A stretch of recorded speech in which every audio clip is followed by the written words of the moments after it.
outside of retreat, this is the first time that we're getting together here for an open talk. It's nice to see that so many people were able to come from small and large distances.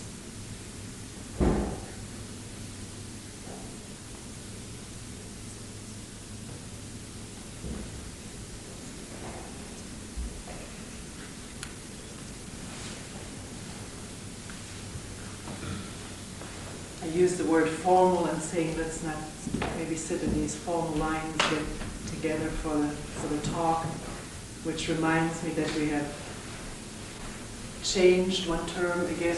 We're not saying formal versus informal sittings, but timed and untimed sittings. Maybe it's self-explanatory. Timed is descriptive, formal and informal invokes all kinds of association. What one does when one sits formally, and what one does or doesn't do when one sits informally.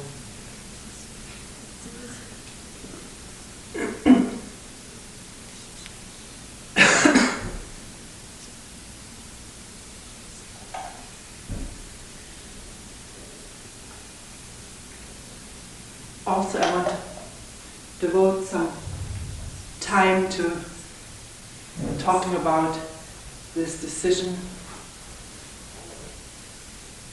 or really no decision, to drop the kyosaku, the stick, during all sittings, including retreat.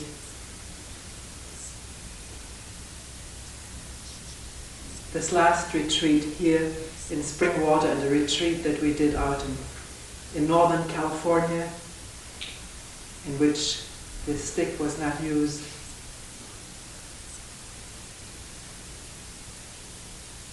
made it real clear that it's not necessary. Nobody, not one person, missed it in either retreat, at least didn't tell me about it. But several people mentioned how good it was not to have that thing going on.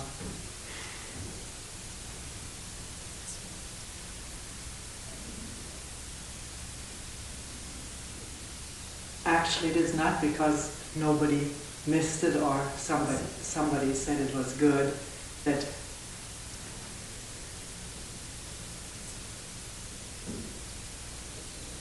resulted in this dropping of the stick, but realizing, or having realized for a long time, that it is totally incompatible with the way we work here. The work being, as I see it,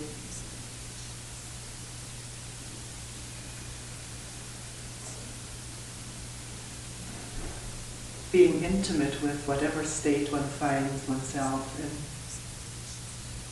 in, looking at the resistances if they're there, the judgment, the evaluation, this is not a good state, I wish I had a better one. And then the use of the stick to maybe change the state of body and mind, to get energy rather than to inquire or be aware, or with, whatever way you want to put it, this state of energylessness if it's there.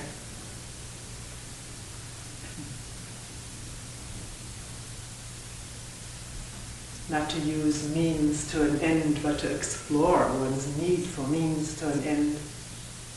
To explore the need, not to be here, but to be there. And then the creation of ends in the mind, toward which one strives with the help of all kinds of devices.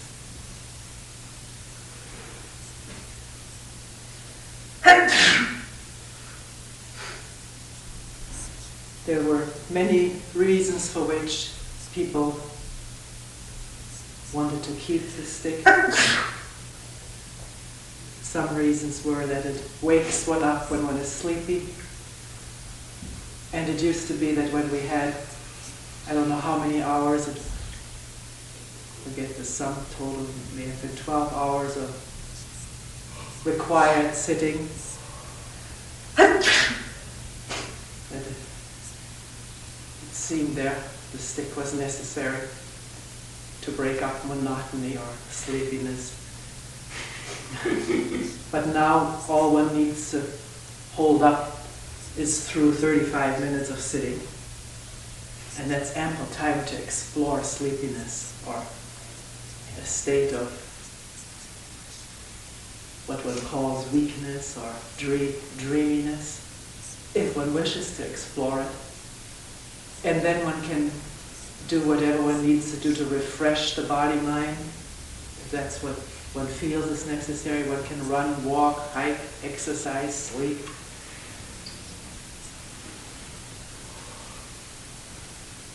Or stay with whatever is going on. It's up to each one of us. Without somebody standing behind us, doing something for us. Another reason that was mentioned to me often was that in a state of trancy dreaminess, here the stick, the whack on the shoulder, that was a real thing happening.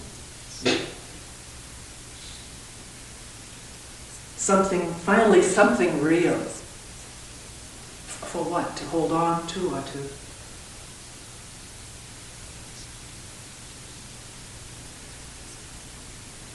If there's a moment of attention,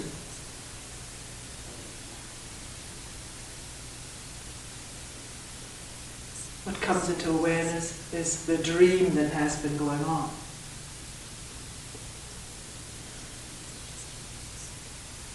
What's real? Is one thinking one shouldn't have been dreaming? Or is it just this? And the sound, the wind in the trees? I felt restlessness to have something, to get something, to do something for oneself. Is that real? Or is one immediately judging it as being wrong?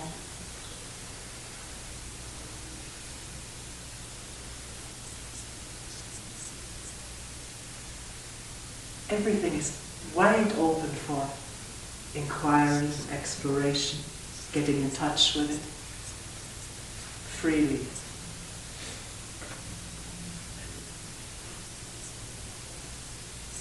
We mentioned the reason of getting energy.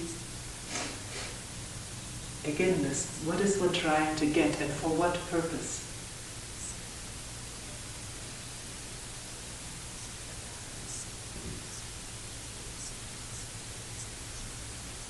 Can one inquire into these needs and purposes without knowing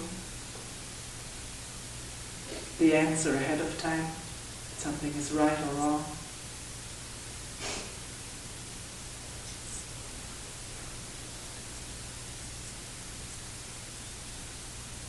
People who mentioned after these two stickless retreats how good it felt, mentioned that this cutting up of a half hour or 35 minutes into 3 segments was gone. That one realized how one had waited for this person to get up, then one knew 10 minutes were over. Or just waiting for something to happen, and if there's something happening, as a person coming around, one may get hit or one has something to decide. It was for many people a cutting up of the flow of sitting and providing an opportunity for more timing, more awareness of what time it was in a round.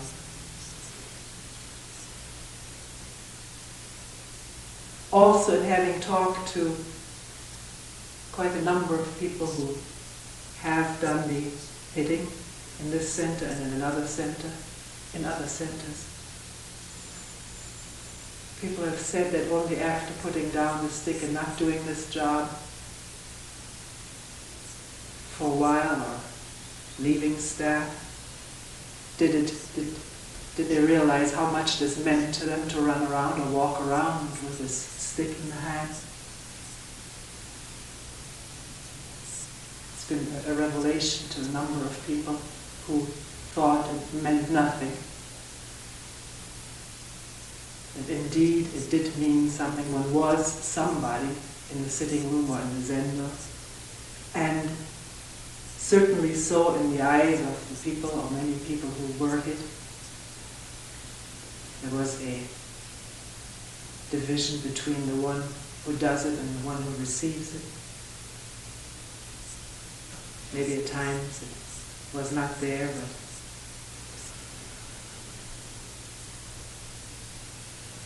this whole thing of hitting other people or being hit inevitably hooks into our ancient memories of having been hit by our parents or maybe teachers, humiliated or spurred on, whatever, chastised. Just a very difficult thing for many people, maybe often not even conscious for a long time. All the associations that were connected with the sound of hitting or being hit and the feeling of it.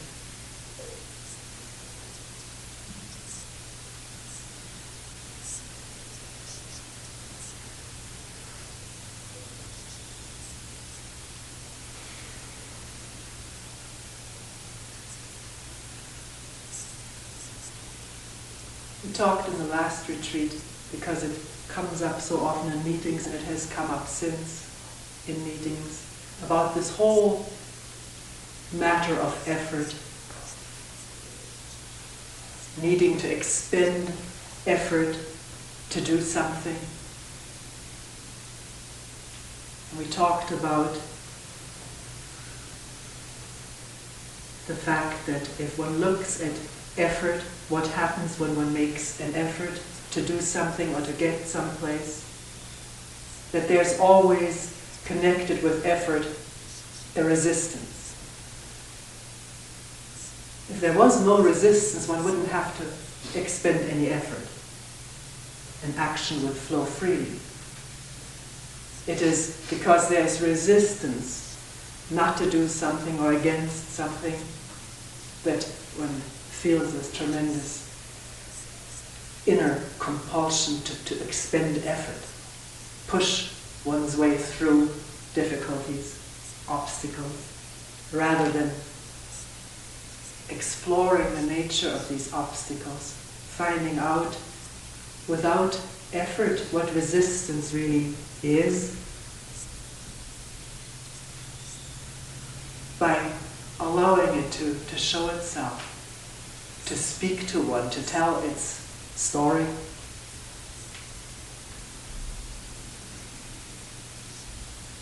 Under no threat of judgment, condemnation, or acceptance.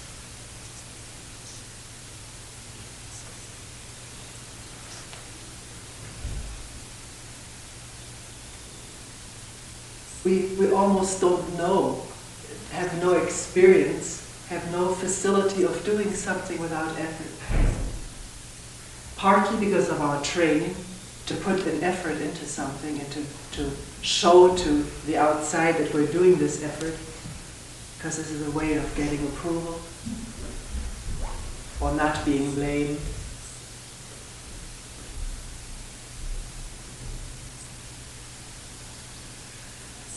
You know, in doing, one does yoga exercises or some exercises, does one watch one's muscles sometimes,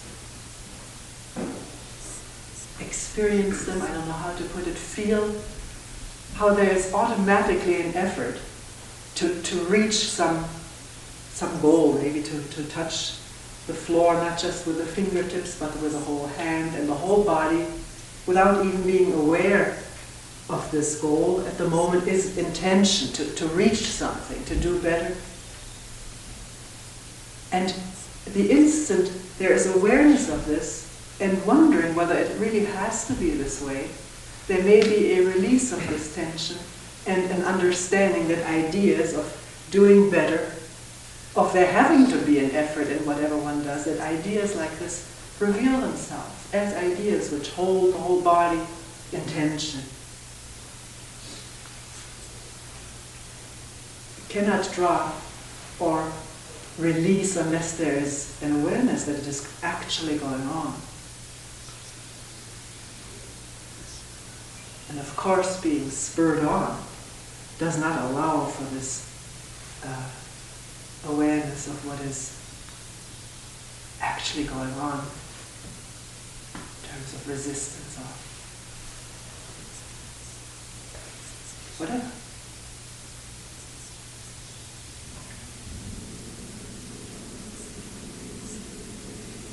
It's easy to listen to words, maybe to conclude that she's saying I shouldn't make any effort, one shouldn't make any effort, one should do things effortlessly, and then maybe wondering, well, how do I get to that effortlessness? But it's difficult to watch it. When at the moment one makes effort, anywhere, to not take it for granted, but to question it. Not to say it's wrong. It's not wrong or right, but what is it? What does it hide? What are its ingredients? Where does it come from? What is it made up out of? And to stop and not know the answer, not intellectualize about it, but watch it as it is in operation. Is it possible to do that?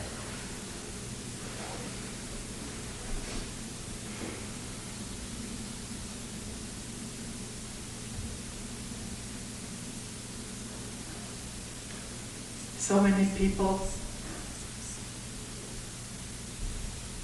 maybe most of us, are so exhausted most of the time.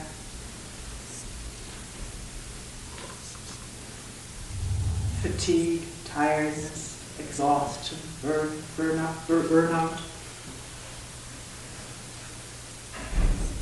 Can that too be really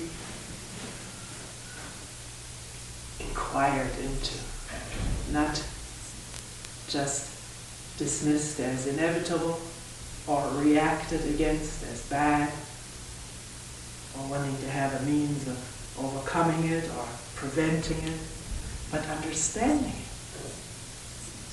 Understanding exhaustion, which means one has to observe oneself during the day with as few gaps as possible, because there are always gaps. And in these gaps, things happen that may exhaust one. One may not even realize it.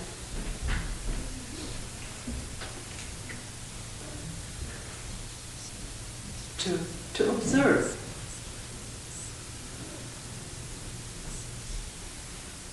And wonder, and question, is it the physical aspect, the physical involvement, how that one works too hard physically, or the standing up or the walking around, the physical work of construction or whatever? Is that what it is? What is exhausting, that one is physically tired? It's usually never one thing alone, but one can ask this and then has something to watch. If there's physical overexhaustion all the time, maybe one can do something about it. Maybe not. Then maybe one needs a certain amount of sleep, maybe more sleep to regenerate the physical organism.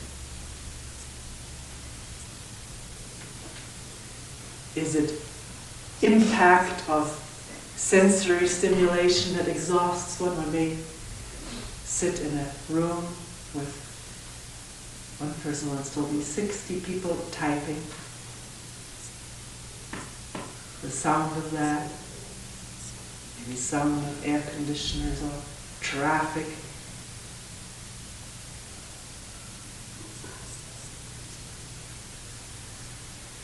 When it's at home, the sound of children crying, demanding? Is it sensory input? One does so many things, so much coming into eyes and ears, and it's just too much. Like eating too much when it's overfed. If one asks this question and observes, maybe it's possible to cut out this or that so there's less visual or auditory or whatever stimulation, and therefore less impact upon the nervous system, therefore the nervous system not so subject to exhaustion, and easier to regenerate during sleep. If one has had too much impact, one can't even sleep. The brain still reverberates with impact and cannot slow down for whatever length it takes for it to slow down. Morning may come before it has happened. But before one has really observed, it is meaningless to just think of solutions to one's problem of exhaustion. One has to be familiar and intimate with the way one lives and not immediately say this is how it has to be. I have to accept that. If one understands, then a solution may present itself. Changing the environment. There are instances where one can change the environment. We've talked about physical overwork or impact, sensory impact, where it may be possible, may not be.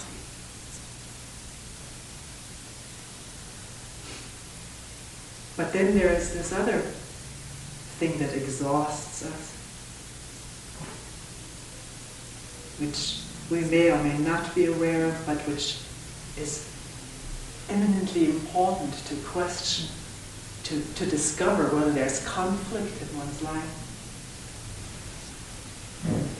Not just conflict in one's life, but in one's moment-to-moment living. You'll find that a lot of one's tiredness, fatigue, exhaustion, burnt outness is due to conflict. Unresolved, unrecognized, unseen into conflict within oneself and with other people.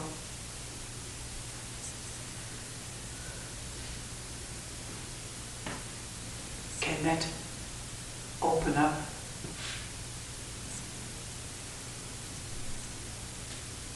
Be looked at without fear?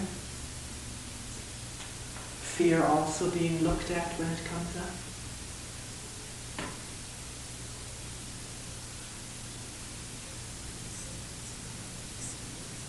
One may not even notice how a conflict comes up so quickly. And let's take one has worked all day long, wherever one is working, at home or in an office or on staff, factory or at the building site. And one realizes one needs to have some kind of recreation. Time out. Lying in the sun or walking, swimming or going to a movie.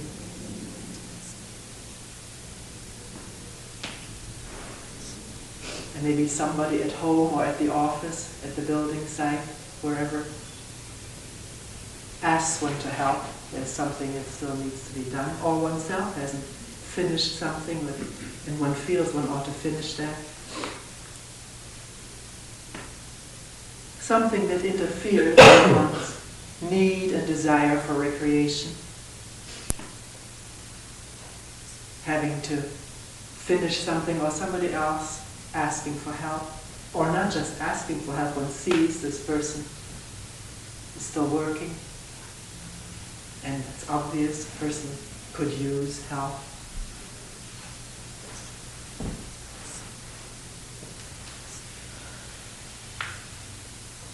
How will one deal with this? And no amount of thinking about it, trying to figure it out, will resolve a conflict over it. Because if one thinks, tries to figure out, well, what is more important, one may do what is more important and yet feel bad about not having done the other thing. Or do the other thing, which one thinks is more important, and feel bad about not having gotten one's recreation. Can one observe this in action?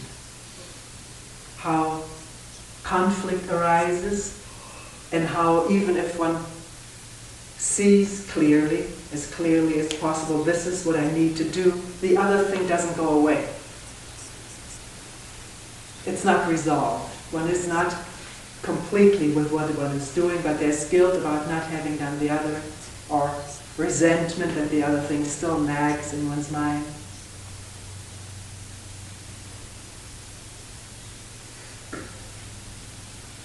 Or one wants to do both things. Or not just 2 things, but 3 and 4 and 5 things.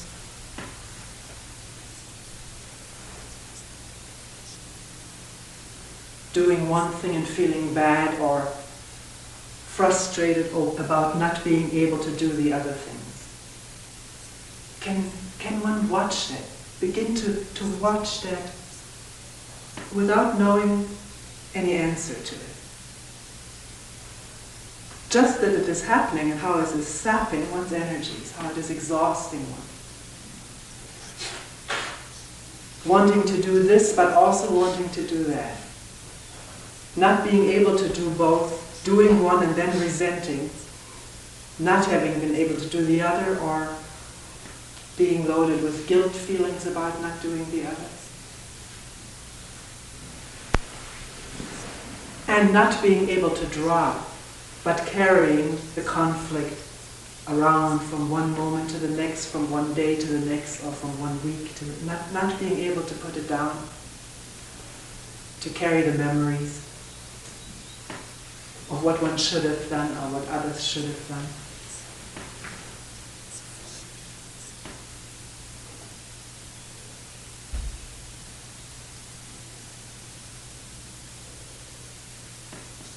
One's energy, whatever amount it is, being cut up.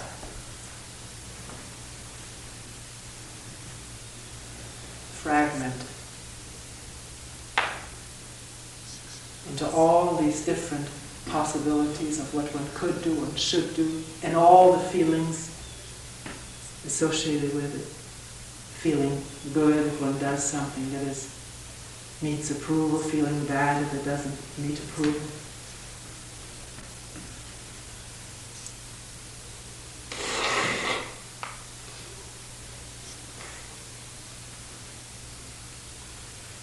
And a leak, every conflict is a leak of energy. It's so plainly observable. If one needs to find out why one is exhausted, and to see that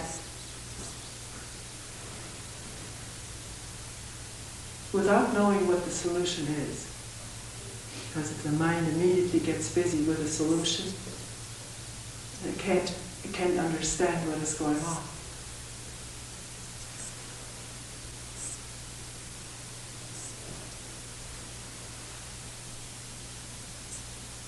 There's exhaustion in our interrelationship, in meeting together, having a conversation together, or working together.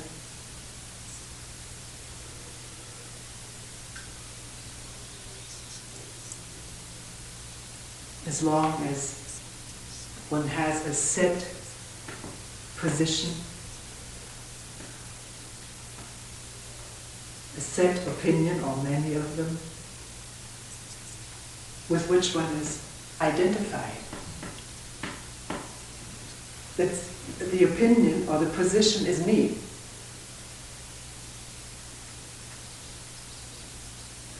With that, one is cut up from everyone else. separated, isolated, in fear of losing out or in the hope of gaining approval, winning, dominated, or being dominated. How do we interrelate? How do we meet with each other? How do we talk with each other or work with each other? Is there a free flow of attention and inquiring?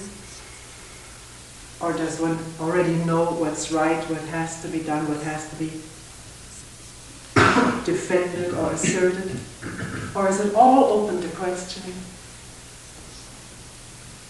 Meaning no one there that is identified and therefore totally vulnerable to either losing or gaining, and therefore being cut up and isolated, inside and out.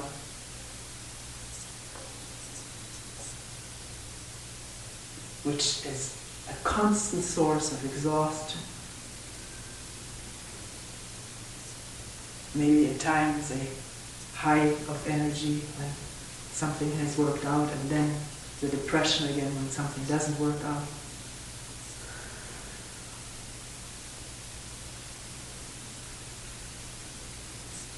When it begins to ask, is it possible to work together, be with each other without effort? The effort that any identity brings. Having to represent something, to be somebody.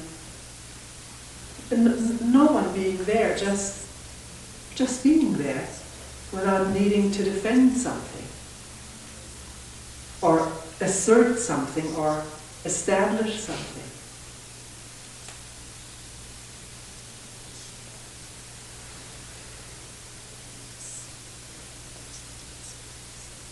Maybe one is working together or meeting in a group, and somebody says something that one knows isn't so, and there's immediately a resistance, an irritation. What is it that gets irritated?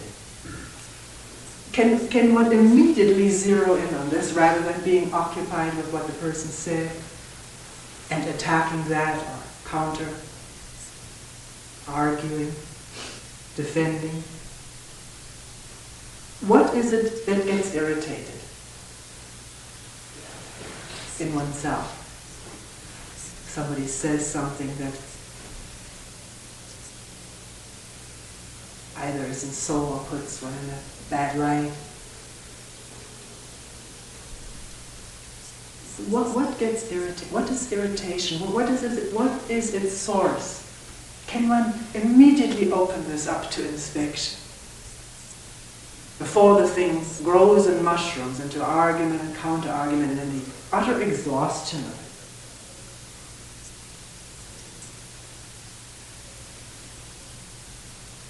Or one could ask oneself, is it possible to listen to somebody without irritation? Irritation comes up, but it is seen. Yeah, one's own position is threatened, or one's own image is hurt, or there's a feeling of rivalry. One sees that, and the flow of attention is not interfered with. It is not interrupted by this momentary irritation. It's looked at, it's understood, and it subsides. It does not interrupt the flow of attention. Is that possible? This does not mean having an idea of how one should listen. It happens so quickly when thinks I should be listening in this way or that, or compassionately, or it's all a new image of oneself. no idea of how to listen, but listening to what's going on inside and out. And if an irritation comes up, to expose it to everybody else. It takes much too long, and then new stuff develops, to see it in oneself. And the attention is not cut up, it flows. It's not cut up in my position and your position. Of course, I'm right and you're wrong. And then how it happens with human beings, we look for allies, for our position.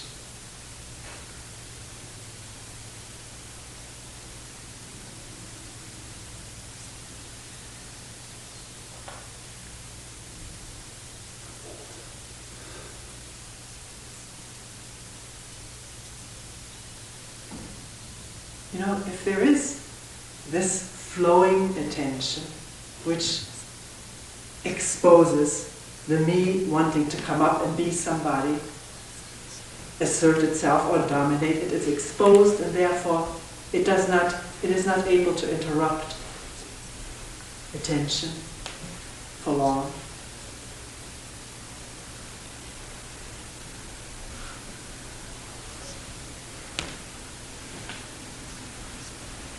Then maybe one can, if one says something or needs to say something, it comes from no position. Or one doesn't say anything, it also comes from no position.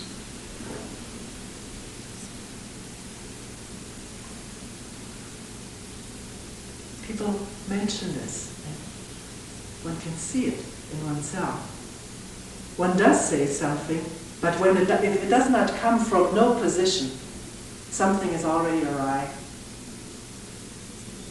It's a counter attack or a counter position. And the battle continues, the inner battle and the outer battle.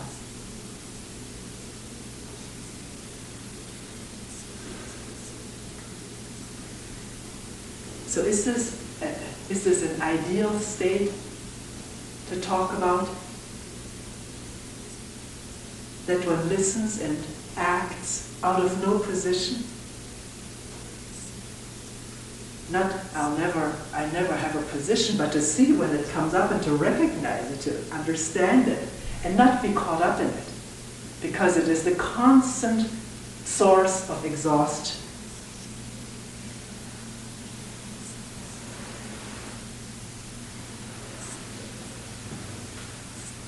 Drain, burnout, keeping in mind the other things we've mentioned which add to it, physical overstimulation or physical overwork. Can one trace conflict, trace the me in the conflict? Is always the center of the conflict is me and mine. And this is not said moralistically or condemningly, has nothing to do with that. It has to be seen without that, as operating in this mind. And if undetected, just is constant source of either high or low.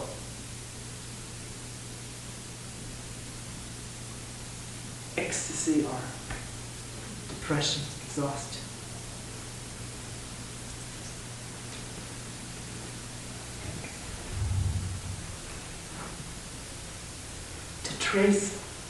To trace out conflict and to get to the source of it.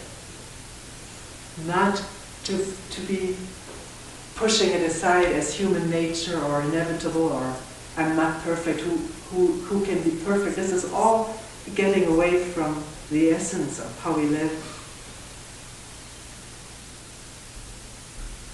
To allow it to open up like the sky after a rain.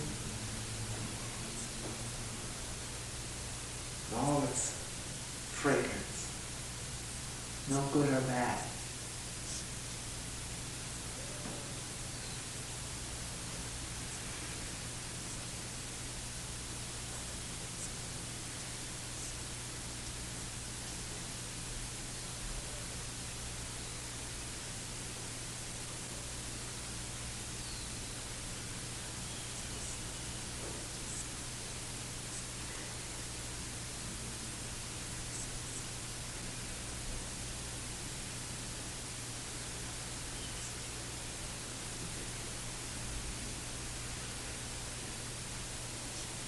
can't do, to go to the simplest case, one can't do two things. It's impossible. It's clear, it's impossible. Can't do both.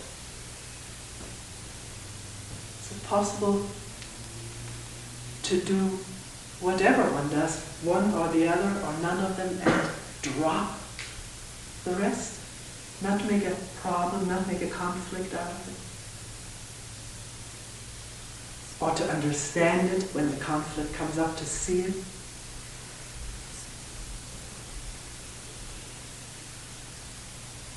To understand it.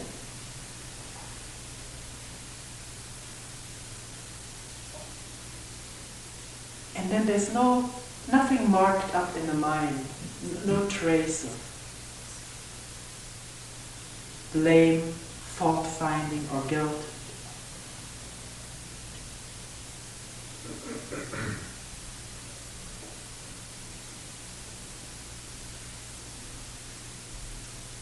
This comes out of an attention which is not cut up, which flows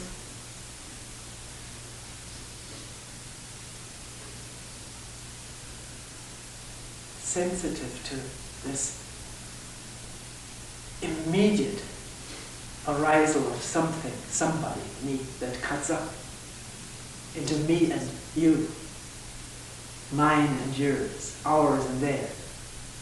To be so sensitive to it and see it. Yeah, there it is. And that's already attention again. Not when will I ever be rid of it forever. That's idea. That's not attention.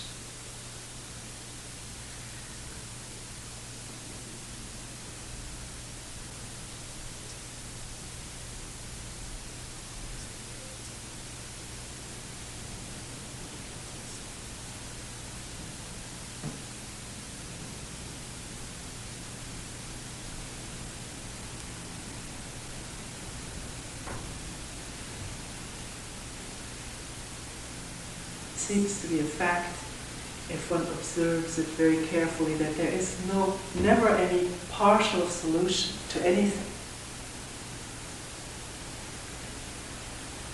A partial solution is patchwork and already creates a new problem.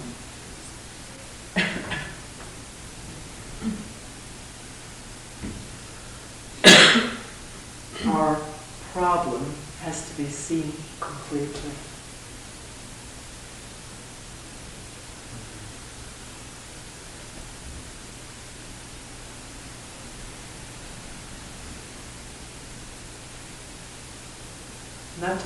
Not partially. It's this is fault and that fault. One can see all the ingredients. But what is at the essence of, at the origin, at the source of conflict?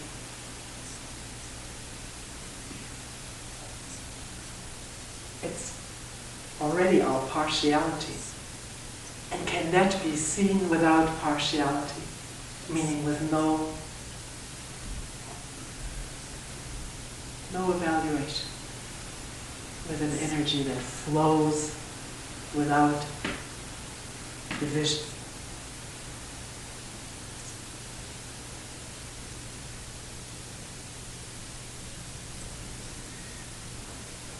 As in listening right now,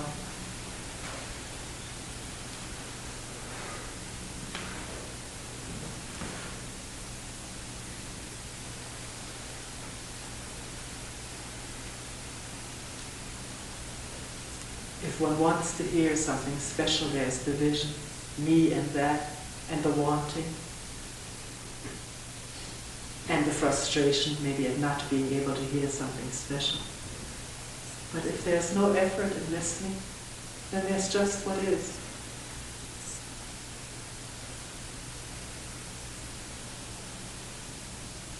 Does one want to get something out of it?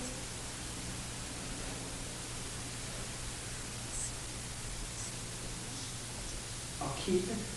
It's impossible.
we will end here for today.